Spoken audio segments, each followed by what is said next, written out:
The emergency alarm echoed through the Great Hall of the Galactic Council. Representatives from 40 different species stood in their designated areas, their attention fixed on the massive display screen at the center of the chamber. What they saw made even the most hardened warriors feel cold fear. Ambassador Xylith of the Valoran people stood before them all. Her blue skin had lost its usual bright color. Her 3 eyes were dim with exhaustion.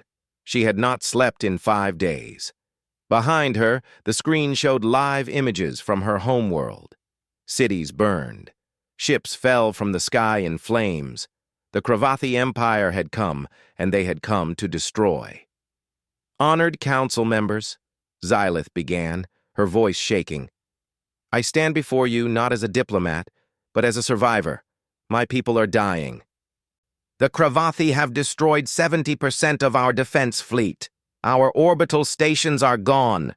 They bomb our cities every hour. 6 billion Valorans are trapped on our homeworld with nowhere to run." The council chamber filled with worried voices. The Valoran species were one of the oldest members of the council. They had helped found this alliance 3,000 years ago. They were teachers, scientists, and peacekeepers. They had no enemies, until now. Councillor Nerith, a tall reptilian from the Sauran Collective, raised his clawed hand. "What military forces do we have available? Surely we can send help." High Commander Vex, head of the Council's defense force, stepped forward. His expression was grim. "We have nothing to send. The 4th and 7th fleets are defending the Andros border. The 2nd Fleet is responding to pirate raids in the outer territories. The 1st Fleet is undergoing repairs after the last conflict. We are spread too thin." Xylith felt her hope dying. "How long until you can send someone? Anyone?" Vex looked at his datapad. "Minimum 6 weeks, maybe 8. We would need to pull ships from other critical areas." "My people don't have 6 weeks," Xylith said, her voice breaking. "We have days, maybe hours." The council fell silent. Everyone knew what that meant. The Valorans would fall, an entire civilization would be erased, and the council would do nothing but watch. That was when Councillor Nerith spoke again. "What about the humans?" The chamber erupted in surprised chatter. The humans, the newest members of the Galactic Council. They had joined only 30 years ago after achieving faster-than-light travel. Most species still considered them primitive. They came from a single star system. Their technology seemed basic. Their ships were small and crude-looking. Ambassador Torque, a large being covered in thick gray skin, laughed. "The humans? What could they possibly do? They barely have 10 ships capable of interstellar travel. They use chemical rockets for local transport.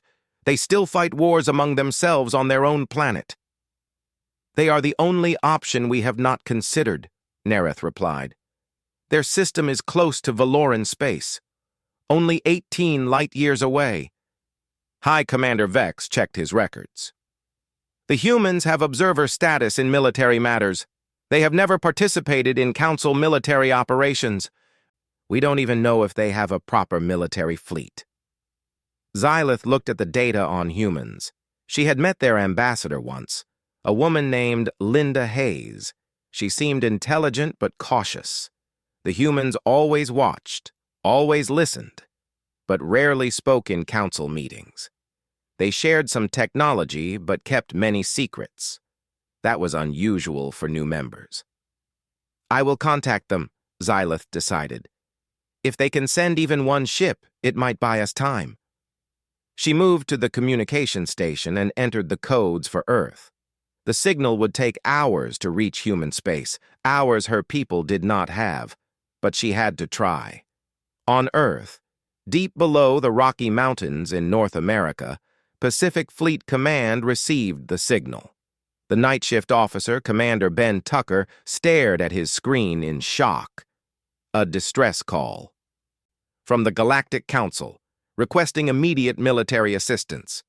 He grabbed his phone and called the one person who could make this decision, Admiral Jack Morrison, commander of Earth's 3rd Expeditionary Fleet. The Admiral answered on the second ring. "This better be important, Ben," Morrison said. His voice was rough from sleep. "Sir, we have an emergency transmission from the Galactic Council. The Valorans are under attack. They're asking for military help." There was silence on the line. Then Morrison spoke, his voice now sharp and alert. "I'll be there in 20 minutes. Contact the President. Contact the Secretary of Defense. And Ben, wake up every fleet commander we have." Morrison arrived at the command center 17 minutes later. He was a tall man with gray hair and hard eyes. He had served in the Earth forces for 40 years. He had fought in the border wars.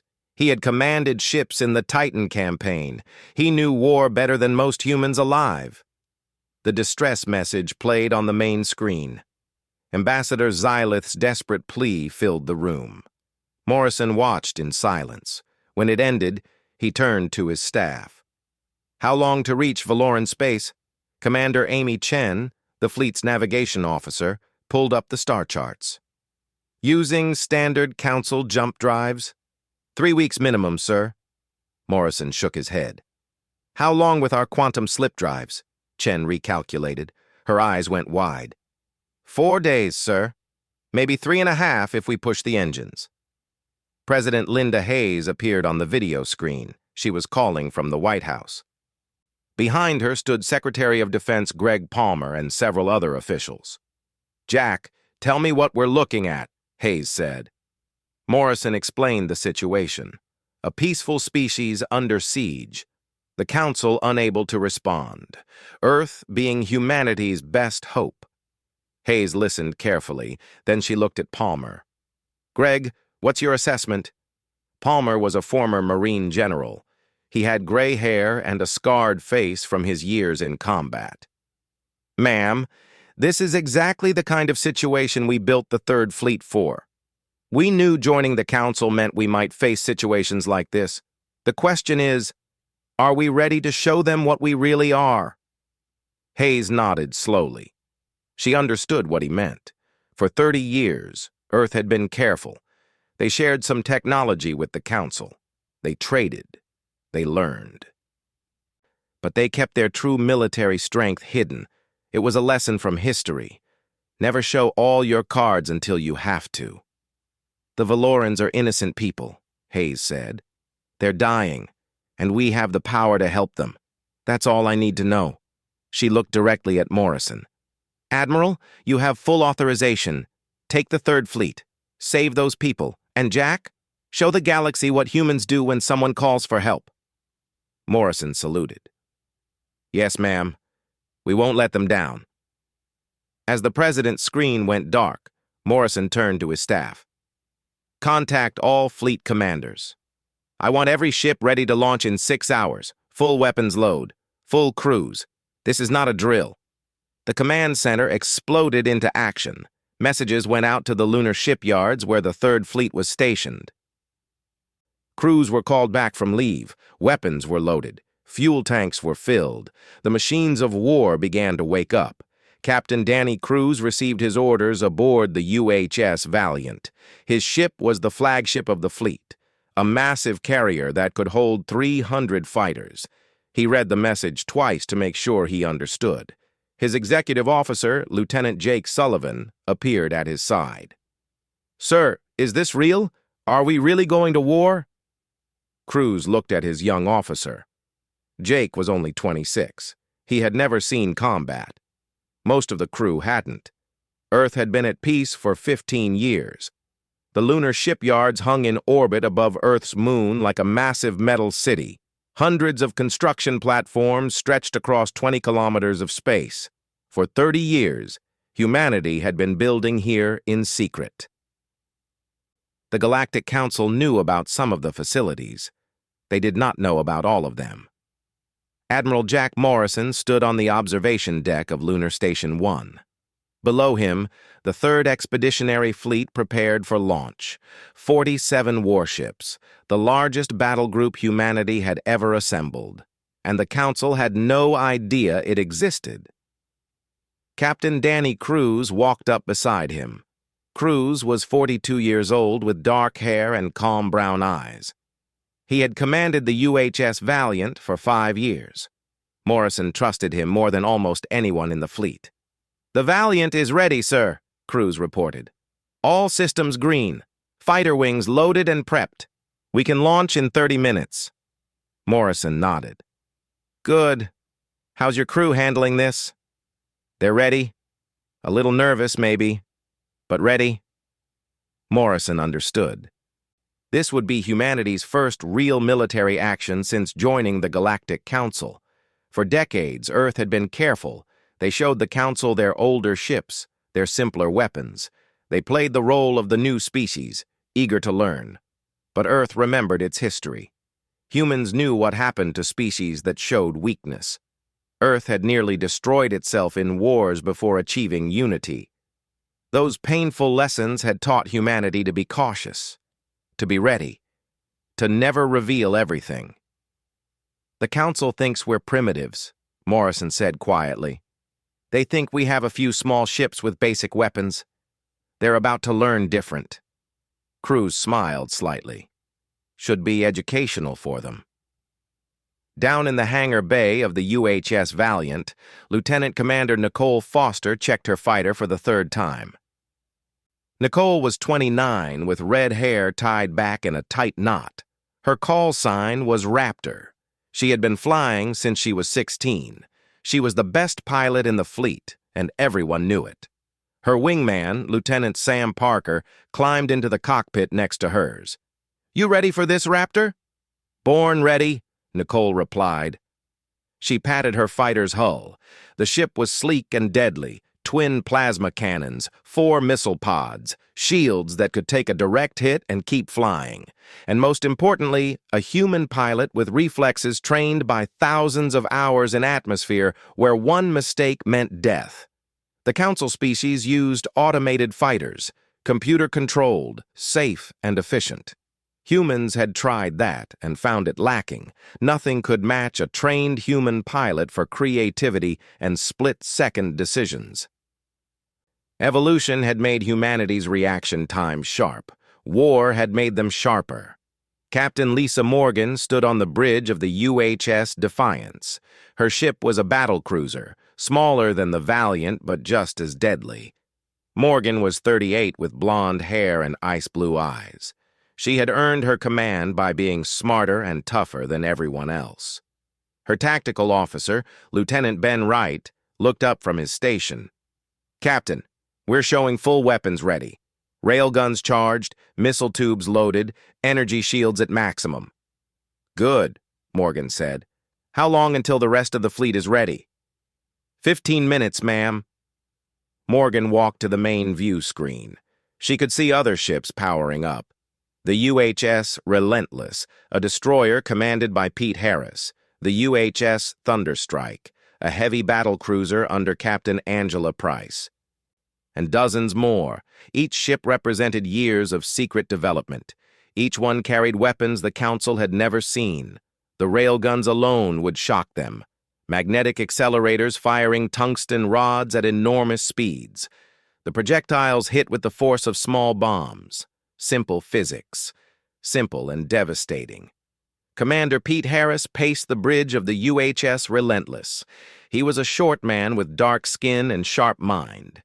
His ship was built for speed and hitting power, 4 railgun batteries, heavy armor, and engines that could outrun almost anything in space. His weapons officer, Lieutenant Karen Mills, ran final checks. "Sir, all gun batteries showing green. We have 300 rounds per gun. That's 1,200 shots total." "We won't need that many," Harris said confidently, "but it's good to have them." Back on Earth, President Linda Hayes watched the fleet preparation on her secure screen. She sat in the Situation Room beneath the White House. Around her sat the Joint Chiefs of Staff and key advisors. Secretary of Defense Greg Palmer pointed to the tactical display. "Ma'am, the fleet is at 90% readiness. They'll launch on schedule." "What are we sending them into?" Hayes asked. An intelligence officer brought up data on the Cravathi. "The Cravathi Empire is about 200 years old. They're aggressive and expansionist. They use overwhelming force. Their tactics are straightforward.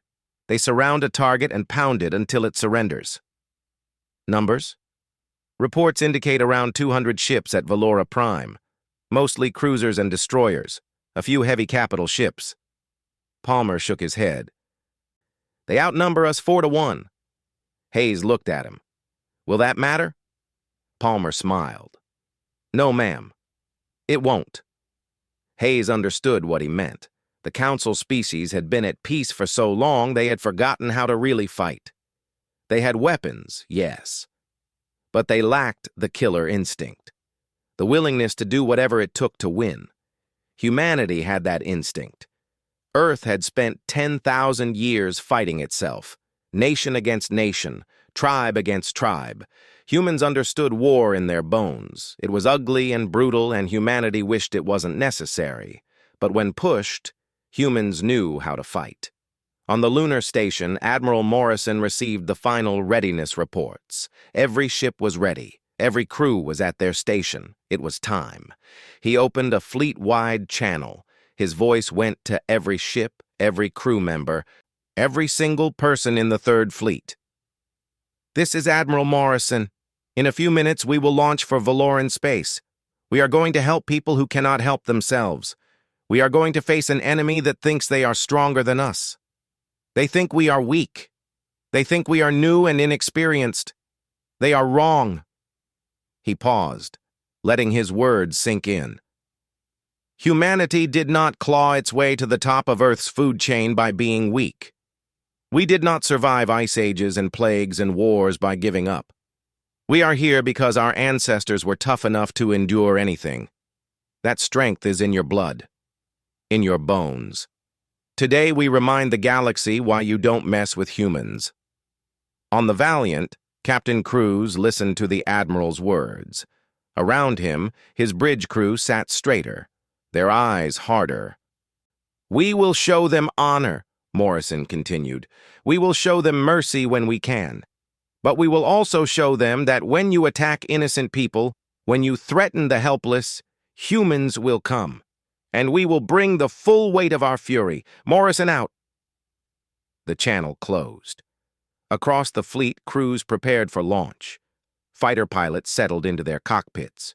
Gunners charged their weapons. Engineers checked the massive quantum slip drives that would carry them faster than the Council thought possible. Captain Cruz turned to his helm officer. Lieutenant Kate Foster, plot a course for Valoran space. Maximum speed. Kate's fingers flew over her controls. She was Nicole's younger sister, just as talented, but in navigation instead of flying. Course plotted, sir. Quantum slip drive ready. We can be there in 4 days. Make it 3, Cruz said. Jake Sullivan, his executive officer, looked surprised. Sir, pushing the drives that hard could be dangerous. Cruz met his eyes. People are dying, Jake. Every hour we save means lives saved. Calculate the risk. Jake checked the numbers. We could do it.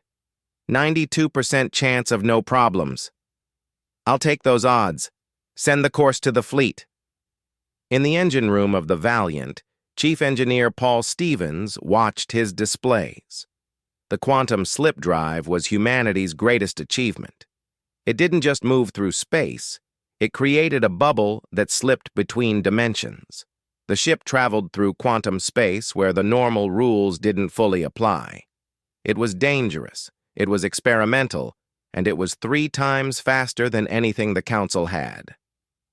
Chief, we're getting orders to push to maximum speed, his assistant, Lieutenant Mary Hughes, called out. Stevens grinned. About time we got to see what this baby can really do.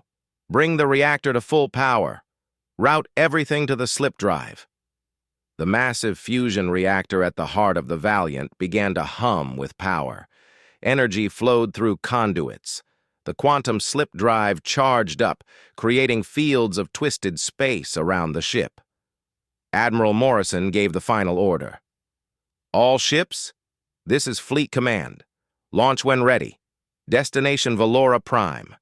May God watch over us all. One by one, the ships of the Third Fleet activated their drives. The space around each vessel began to shimmer. Reality itself seemed to bend and twist. Then, in flashes of brilliant light, the ships vanished. They slipped out of normal space and into the quantum realm. The journey had begun. On Earth, millions of people watched the news.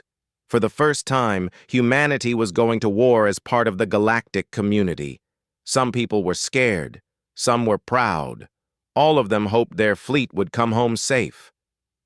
Warlord Craxus sat on his command throne aboard the Death's Herald. The massive ship floated above Valora Prime like a dark moon. Around him, his fleet of 200 vessels formed a tight blockade. Nothing could get in, nothing could get out.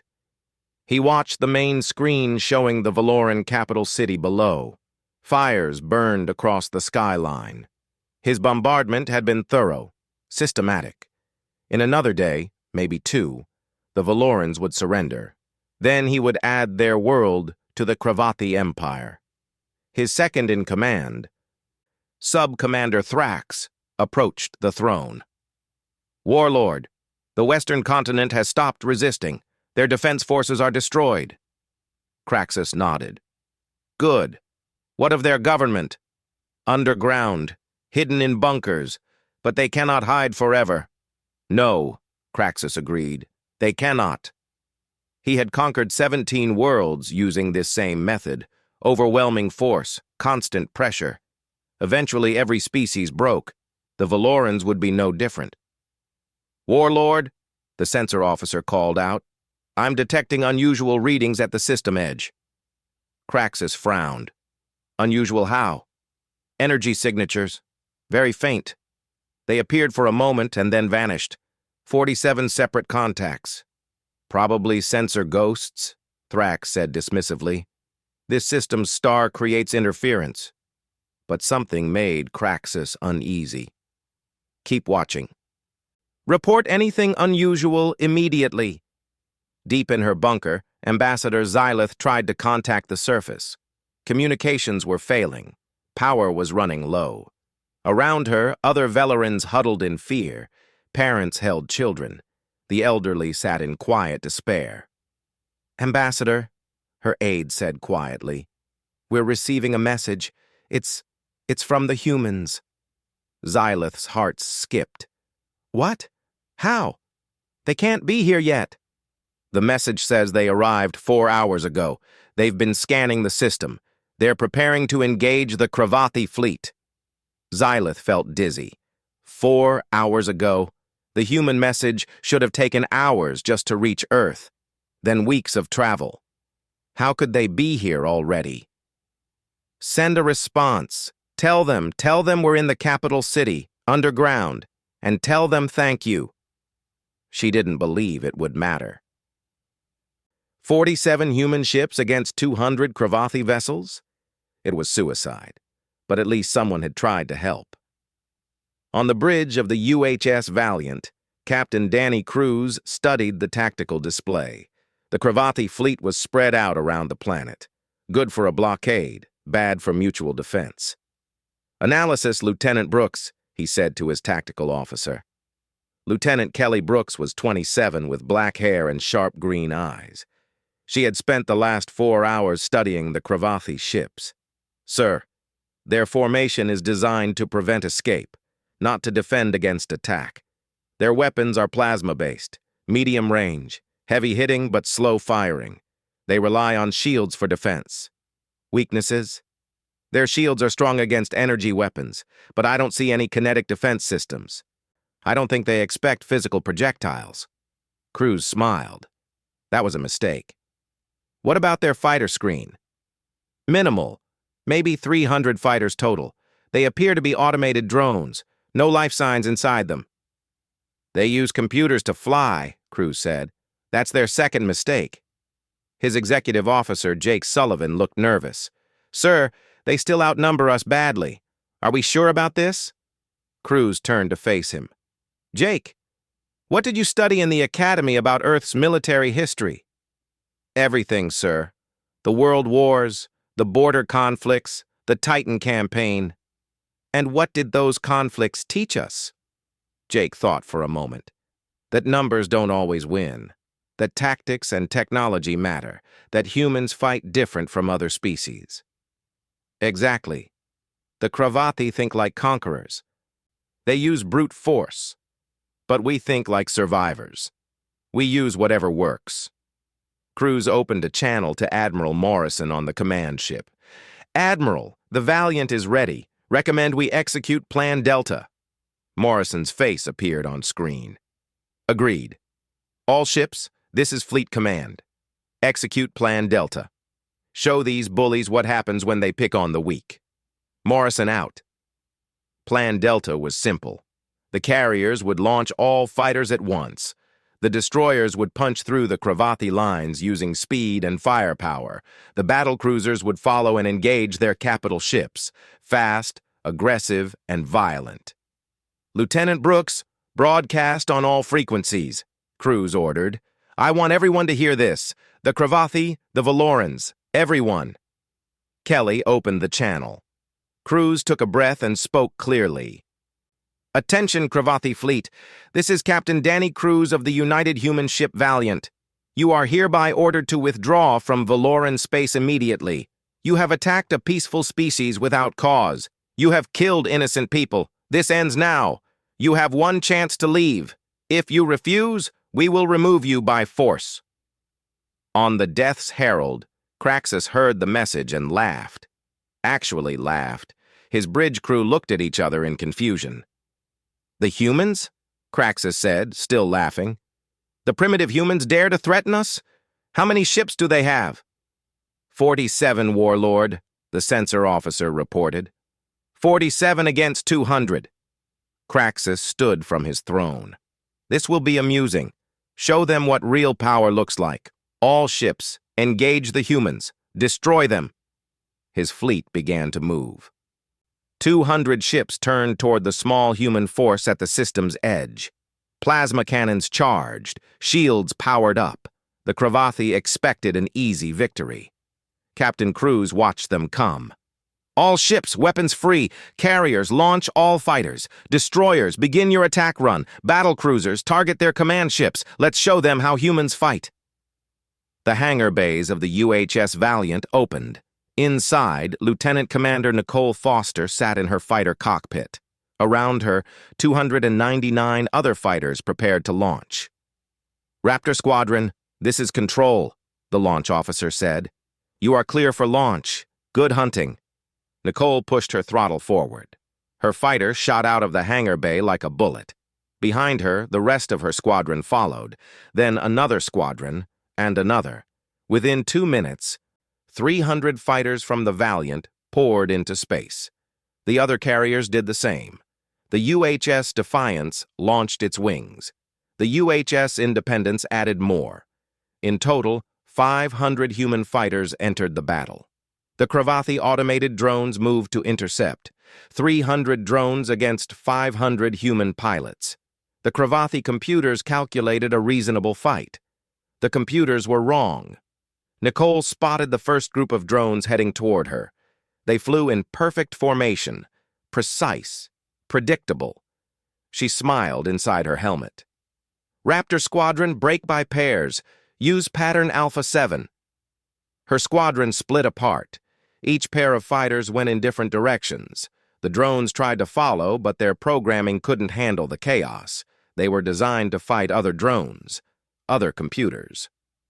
Not human pilots who had learned to fly in Earth's atmosphere where wind and weather made every flight unpredictable. Nicole dove under a drone and fired her plasma cannons. Direct hit. The drone exploded. Her wingman, Sam Parker, took out another one. Around them, human fighters danced through space, destroying drones with practiced ease. This is too easy, Sam said over the radio. They fly like training targets. Stay focused, Nicole warned. The real fight hasn't started yet. Commander Pete Harris brought the UHS Relentless screaming toward the Cravathi line. His destroyer was fast, faster than anything the Cravathi had. His plan was simple. Get in close, hit hard, get out. Railgun batteries, prepare to fire, he ordered. Target the cruiser at Mark 7-4. His weapons officer, Karen Mills, locked on. Guns ready, sir. Fire! The railgun spoke. 4 streams of tungsten projectiles launched at incredible speed. The projectiles moved so fast they glowed white-hot. They crossed the distance in seconds. The Cravathi cruiser's shields flickered, then failed. The projectiles punched through the hull like it was paper. Explosions ripped through the ship. It broke apart, atmosphere venting into space. Target destroyed, Karen reported, her voice shocked. 1 salvo. That's all it took.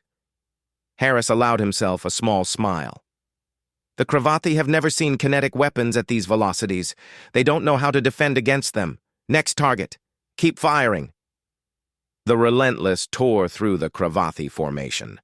Every target it hit died. The other destroyers followed, each one creating destruction wherever they went. Captain Lisa Morgan watched the battle unfold from the UHS Defiance. Her battlecruiser moved into position to engage the larger Cravathi ships. She had her eyes on a target, a heavy cruiser that was trying to organize a defense. Tactical! Solution on that cruiser, she ordered. Ben Wright, her tactical officer, worked his controls. Missiles locked, energy cannons charged. We're ready. Fire everything. The Defiance unleashed its full weapons load. Missiles streaked across space. Energy beams followed. The Cravathi cruiser returned fire, its plasma cannons sending bright green bolts toward the human ship.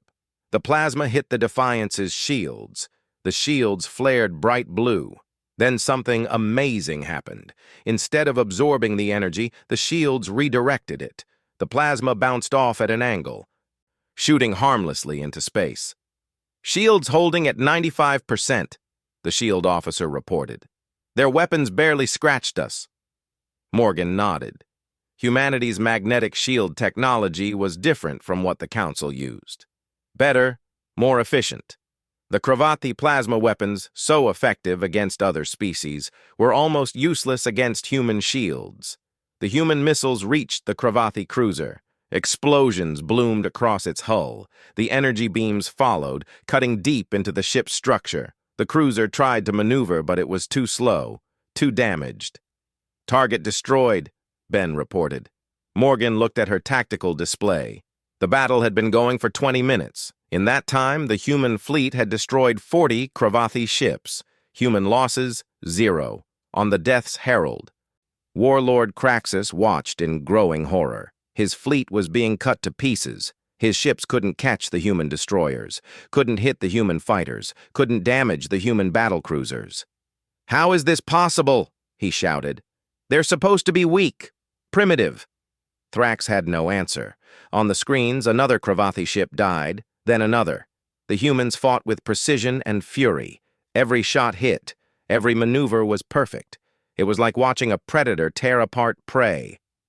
"We outnumber them 4-1, Craxus said desperately. "We should be winning."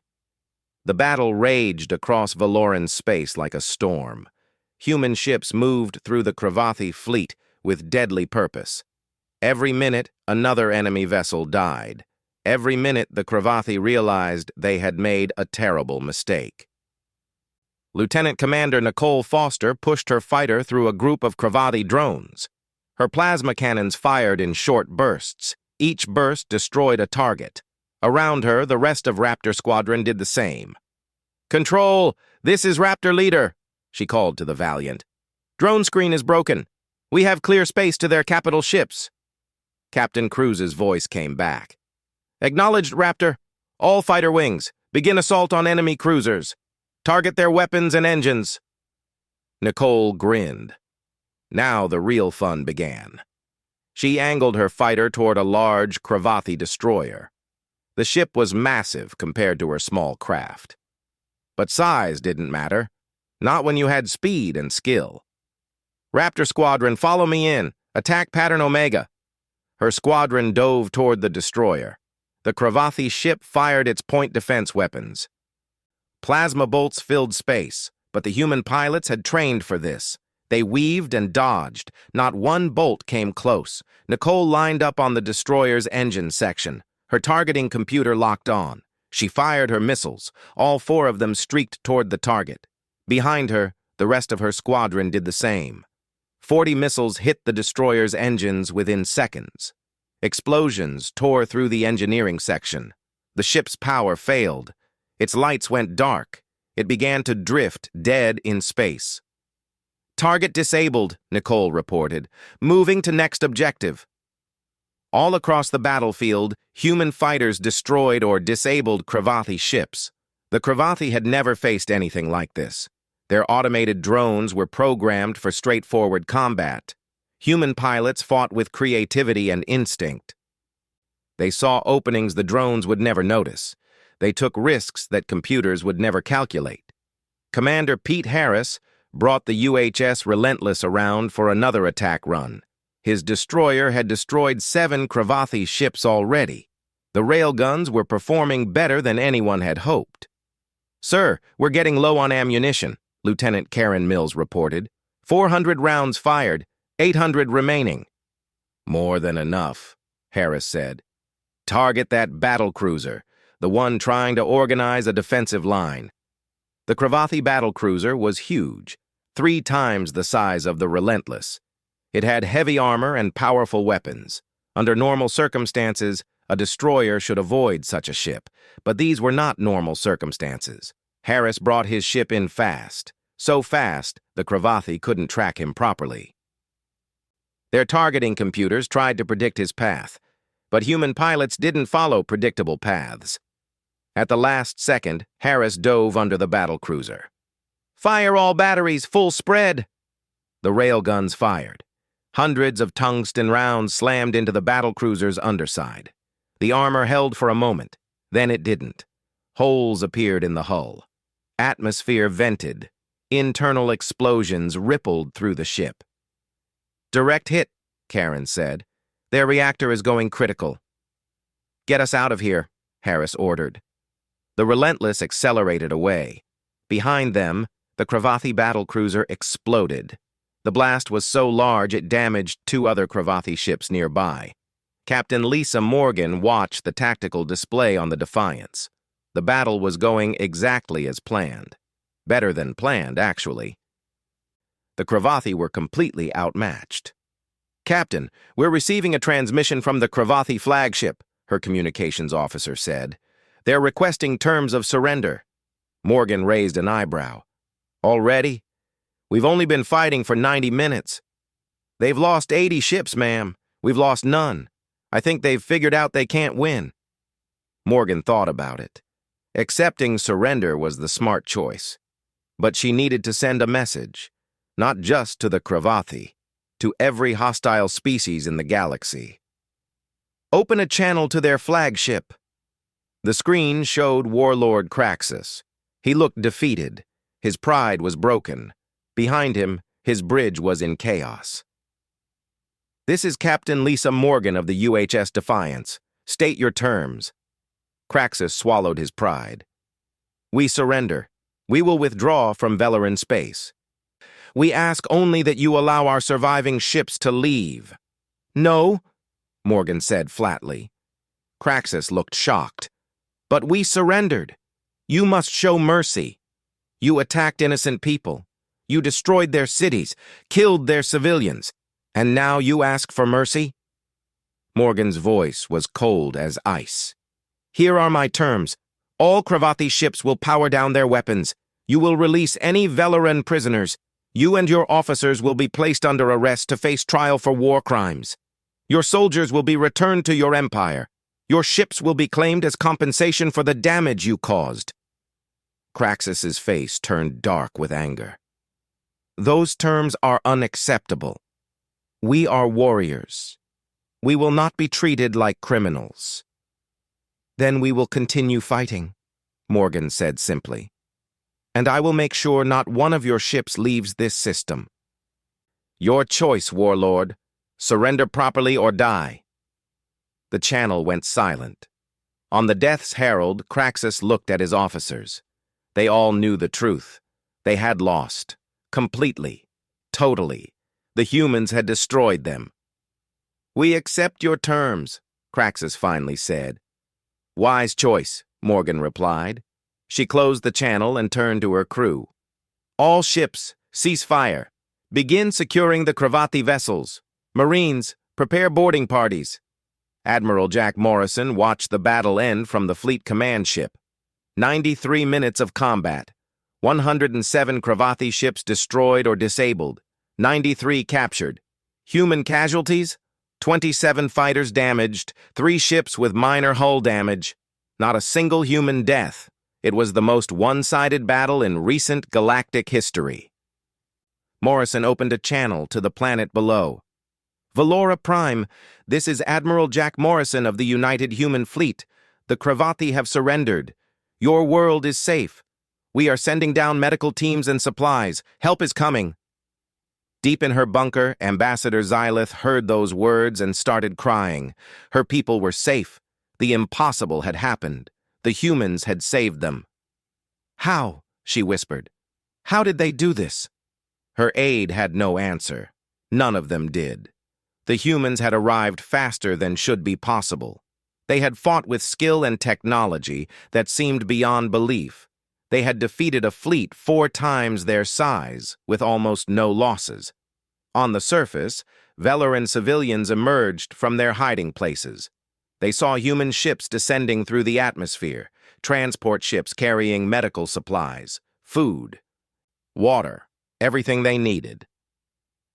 Sergeant Roy Bennett led the 1st Marine Unit to touch down. He was 32 with a broad face and kind eyes. His squad set up a medical station in the ruins of the capital city. A Valoran child approached him carefully. She was maybe 8 years old in human terms. Her arm was bandaged. Her face was dirty from smoke and ash. "Are you really humans?" she asked in broken English. Roy knelt down to her level. "Yes, we're here to help. Are you hurt? Do you need medical attention?" The child shook her head. "My mother needs help. She's injured. Show me where she is. We'll take care of her." As Roy followed the child, other Valorans began to emerge. Hundreds of them, then thousands. They came to the human medical stations. Some were injured, some were just scared and needed reassurance. The human medical teams worked without stopping. Dr. Sarah Martinez, the chief medical officer, treated wound after wound, burns from fires, injuries from collapsed buildings, trauma from days of constant bombing. "These people have been through hell," she said to her assistant. "But they're strong. They'll survive." On the UHS Valiant, Captain Danny Cruz walked through the corridors. His crew was celebrating. They had won their first battle. Not just won, dominated. But Cruz didn't feel like celebrating. He found Lieutenant Commander Nicole Foster in the pilot's ready room. She was checking her fighter's maintenance logs. "You did good work today, Raptor," he said. Nicole looked up. "Thank you, sir. The squadron performed well." "Any casualties?" "2 damaged fighters. Both pilots are fine. Jennings took a plasma hit to his wing.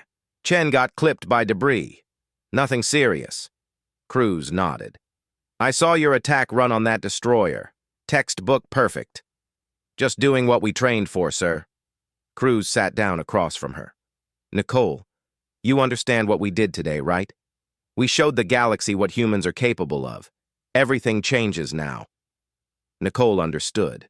For 30 years, humanity had been quiet, careful, learning. But now the mask was off. Now everyone knew. Humans were not weak, not primitive, not harmless. "Do you think we did the right thing?" Nicole asked. "Yes," Cruz said without hesitation.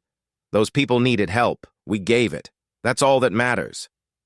Back on the Death's Herald, Warlord Craxus sat in chains. Human Marines guarded him. His mighty ship was now under human control. His empire had lost a fleet, and he had lost everything. A human officer approached. Lieutenant Jake Sullivan, executive officer of the Valiant. He carried a data pad. "Warlord Craxus, you're being charged with the following crimes: unprovoked attack on a peaceful species, Mass murder of civilians. Destruction of civilian infrastructure. You'll be held for trial by the Galactic Council. Craxus looked at him with hate. You humans. You hide your strength. You pretend to be weak. You are deceivers. Jake met his eyes. We didn't pretend anything. We just didn't tell you everything. There's a difference. Besides, you assumed we were weak because we were new. That was your mistake, not ours. What are you? Craxus asked. What kind of species fights like this? Jake thought about that. We're survivors, warlord. Earth made us that way. Our planet tried to kill us for millions of years. Ice ages, predators, diseases, disasters. We survived all of it by being tough, by being smart, by never gi.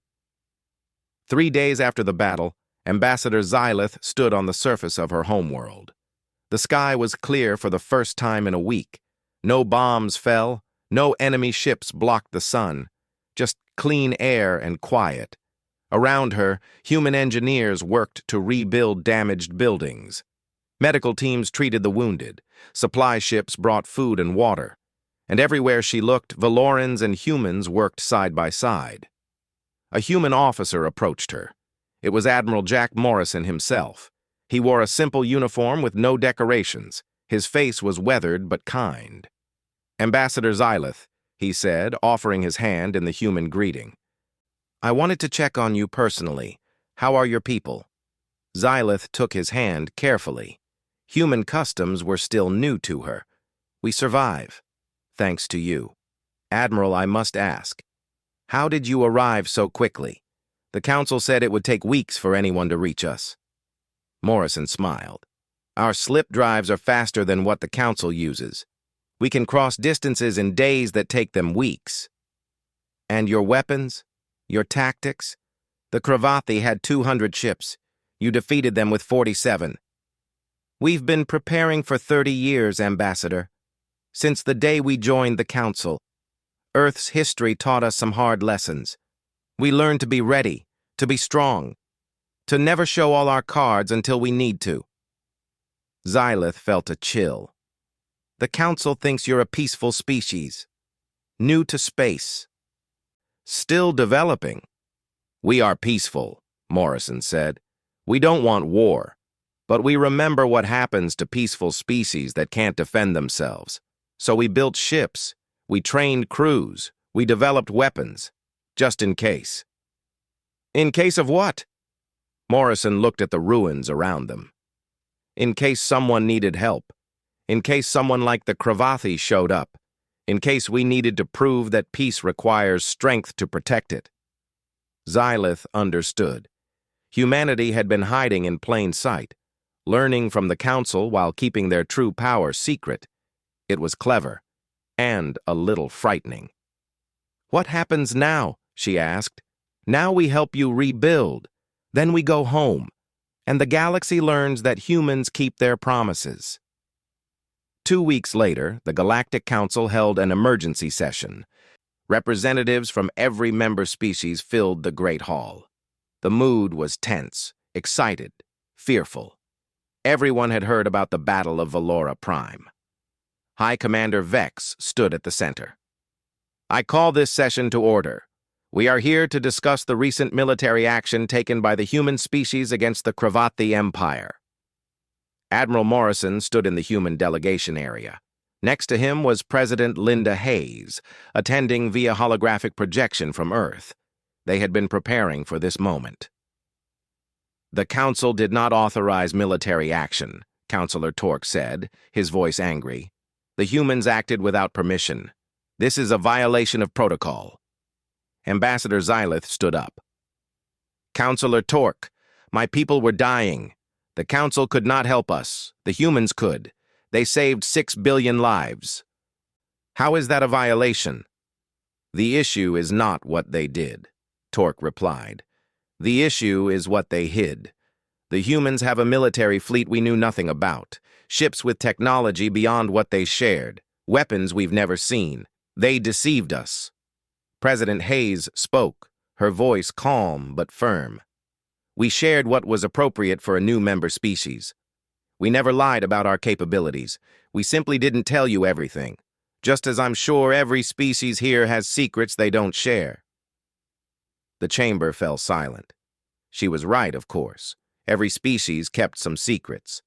Counselor Nereth, who had suggested contacting humans in the first place, spoke next. I believe we should be grateful. The humans proved themselves to be valuable allies. Their military strength is impressive, yes, but they used it to save lives, not to conquer. That speaks to their character. Character? Torque scoffed. They defeated a fleet 4 times their size in less than 2 hours. They have technology that makes our ships look primitive. What else are they hiding? Admiral Morrison stepped forward. May I speak? High Commander Vex nodded. Please, Admiral. The Council would hear your explanation. Morrison took a breath. This was the moment. Time to put all the cards on the table. Members of the Council, humanity has been careful since joining your alliance. We had good reasons. Earth spent 10,000 years fighting itself, wars between nations, between tribes, between ideas. We nearly destroyed ourselves multiple times. He paused, letting that sink in. When we achieved peace, we made a promise. Never again would we be helpless. Never again would we be caught unprepared. So yes, we built a strong military. We developed advanced weapons. We trained our people for war, not because we wanted to fight, but because we learned that predators exist in this universe. And the only way to protect the innocent is to be strong enough to stand against those predators. You speak of predators, Torque said, but with such power you could be the predators. We could, Morrison agreed, but we won't. Do you know why? Because we remember what it's like to be victims. We remember what it's like to be helpless. Earth's history is full of examples of the strong crushing the weak. We decided that when humanity reached the stars, we would do better. We would use our strength to protect, not to conquer. President Hayes added her voice. The Council can verify our claims. Look at our actions. We could have demanded payment from the Valorans for saving them. We could have claimed their system as territory. We could have used our victory to make demands of the Council. We did none of those things. We helped people who needed help. Then we prepared to go home. That's who we are. Ambassador Xylith stood again. I can confirm this. The humans asked for nothing. They brought supplies. They helped rebuild. They treated our wounded. They could have acted as conquerors. Instead, they acted as friends. The debate continued for hours. Some council members were grateful. Others were suspicious. But slowly, a consensus formed. Humanity had proven themselves, not just as warriors, but as allies. Finally, High Commander Vex called for a vote. The question before the Council is this. Should humanity be granted full military membership and a seat on the Security Command? All in favor? The vote was not unanimous, but it was overwhelming. 37 species voted yes. Only 3 voted no. The measure passes, Vex announced. Humanity is granted full military status and a seat on the Security Command. Admiral Morrison, do you accept this responsibility? Morrison stood tall. On behalf of humanity, I accept. We will serve the Council with honor, we will defend the innocent, and we will face any threat that endangers peaceful species. The chamber erupted in discussion. Humanity had just become one of the most powerful military forces in the Council. Everything had changed. That evening, Captain Danny Cruz sat in his quarters on the UHS Valiant. The ship was preparing to return to human space. Their job here was done. Lieutenant Jake Sullivan knocked on his door. Sir, the crew is asking when we'll ship out. Tomorrow morning, Cruz said. Let them have one more night to relax. They earned it. Jake hesitated. Sir, can I ask you something? Do you think we did the right thing, revealing our strength like this? Cruz considered the question. We saved 6 billion people, Jake. We stopped a war. We showed the galaxy that bullies will face consequences. Yeah, I think we did the right thing. But now everyone knows what we can do. We've lost the element of surprise. True, but we've gained something more important: respect, and maybe some fear from those who deserve to be afraid. Jake nodded slowly. The galaxy won't see us the same way anymore. No, they won't. And that's okay. We're not pretending anymore. We're not the new species trying to fit in. We're humanity, and the galaxy needs to understand what that means. On the Valoran homeworld, a ceremony was held. Ambassador Xylith presented Admiral Morrison with the highest honor her people could give: the Star of Valora. It had only been awarded 7 times in their entire history. "You saved our species," Xylith said as she placed the medal around his neck. "We will never forget what humanity did for us. Never." Morrison accepted the honor with grace. "We only did what was right, what anyone should do." "But not anyone would," Xylith replied. "The Council could not help us. Other species looked away. Only humanity answered our call. That makes you special." Morrison looked at the crowd of Valorans watching the ceremony. Thousands of them, survivors all. "We're not special, Ambassador. We're just people who remember what it's like to need help. Earth's history isn't pretty. We've been victims and villains. We've suffered and caused suffering. But we learned from all of it. And the most important lesson we learned is this: when someone is in trouble, you help them, no matter what." The crowd cheered. Human and Valoran soldiers stood together. Children played in the streets. And for the first time in months, there was hope. Back on Earth, the news played on every screen. Humanity's first military victory. The Battle of Valora Prime. The whole world celebrated. President Linda Hayes spoke to the United Earth Assembly. "Today, we proved something important. We proved that humanity deserves its place among the stars, not because we're the strongest, not because we're the smartest, but because when innocents needed help, we answered. When others turned away, we stepped forward. That's the humanity I'm proud of." The Assembly gave her a standing ovation. In the weeks that followed, the Third Fleet returned home. They were greeted as heroes. Parades in every major city, medals for everyone who served, and a new understanding of humanity's role in the galaxy. The Kravathi Empire sued for peace. The trial of warlord Kraxus became a galactic event. He was found guilty of war crimes and sentenced to life imprisonment. His fleet was dismantled. The Kravathi would never threaten anyone again. Other hostile species took notice. The Syndicate pirates stopped raiding Council shipping routes. The Helix Confederation backed down from border disputes, and the mysterious Void Collective sent a diplomatic message. They wanted to open relations with humanity. The galaxy had learned a lesson. Humanity was not to be tested. 6 months after the battle, Captain Danny Cruz sat in a cafe on Luna Station. He was on leave, enjoying a rare moment of peace. Across from him sat Lieutenant Commander Nicole Foster. "Do you ever think about what we started?" Nicole asked. "What do you mean?" "That battle. It changed everything. Now everyone knows what humans can do.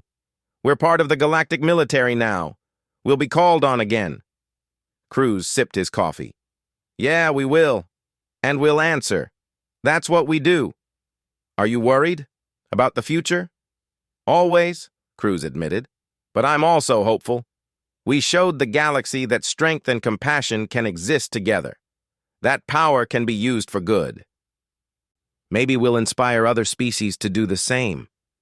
Nicole smiled. "You're an optimist." "Someone has to be." They sat in comfortable silence, watching ships come and go from the station. Humanity's fleet was growing. New ships were being built. More crews were training. The galaxy was a dangerous place. But now it had defenders who wouldn't back down. On Valora Prime, a monument was built, a tall structure of stone and metal in the center of the capital city. On it was inscribed a simple message in both Valoran and human languages. On this day, humanity answered our call. They came from the stars with strength and mercy. They saved our people. They asked nothing in return. We will remember, always. And beneath that, another line, added by the humans themselves. We are all part of the same story. When one of us falls, we all help them stand. That is the promise of civilization. That is the hope of the future. Ambassador Xylith visited the monument every day. Sometimes she brought flowers. Sometimes she just stood in silence. She thought about the humans, about their ships appearing in her darkest hour, about their strength and their kindness. The galaxy had changed, and it had changed for the better. Somewhere in deep space, the Third Fleet conducted exercises, new tactics, new formations, always preparing, always ready, because they knew the truth. Peace was precious, but it was fragile. It required strong hands to protect it, brave hearts to defend it, and the will to stand up when others looked away. Humanity had that will, and the galaxy was learning what that meant. The stars held many dangers, but they also held hope. And as long as species like humanity existed, as long as there were people willing to fight for what was right, that hope would never die. The story of the Battle of Valora Prime became legend. It was taught in military academies across the galaxy, studied by tactical experts, analyzed by historians. But for those who were there, it was something simpler.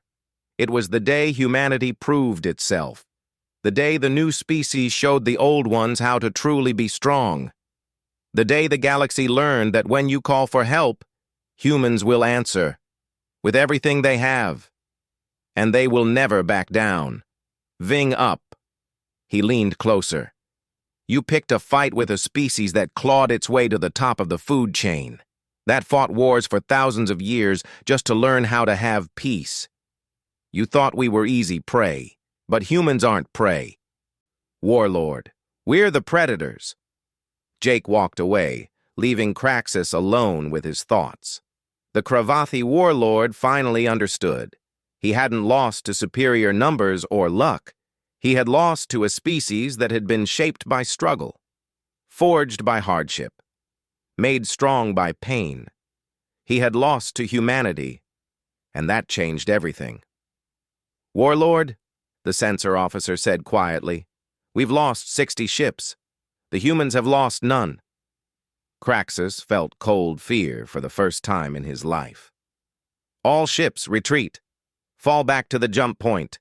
We're leaving. But Captain Lisa Morgan had anticipated this. She had positioned her ship group at the system's jump point. When the Cravathi fleet tried to retreat, they found the UHS Defiance waiting. All ships attempting to flee, Morgan broadcast, stand down and surrender or be destroyed. Choose now. Some Cravathi ships stopped. Others tried to fight.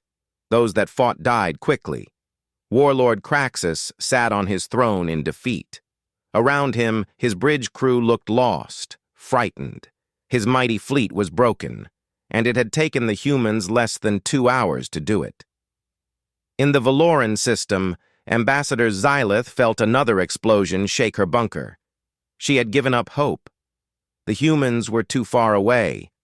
Even if they wanted to help, they could never arrive in time. She was wrong. In quantum space, the human fleet raced toward their destination. Inside the ships, crews prepared for battle. Weapons were checked and rechecked. Battle plans were reviewed. And every human aboard knew they were about to show the galaxy something new, something dangerous, something that would change everything. Yes, Jake, this is real. And we're going to show the galaxy something they've never seen before. Far away in the Valoran system, Ambassador Xylith waited in her underground bunker. The walls shook as another Cravathi bomb hit the surface. She had sent the message to Earth hours ago. She expected nothing. The humans were too far away, too weak, too new, but she had tried, and that was all she could do. Above her world, Warlord Craxus sat on his command throne aboard the Death's Herald. His fleet of 200 ships surrounded the planet like a net. Victory was close. Soon, the Valorans would surrender. Another world would fall to the Kravati Empire. He smiled, showing his sharp teeth. Nothing could stop him now.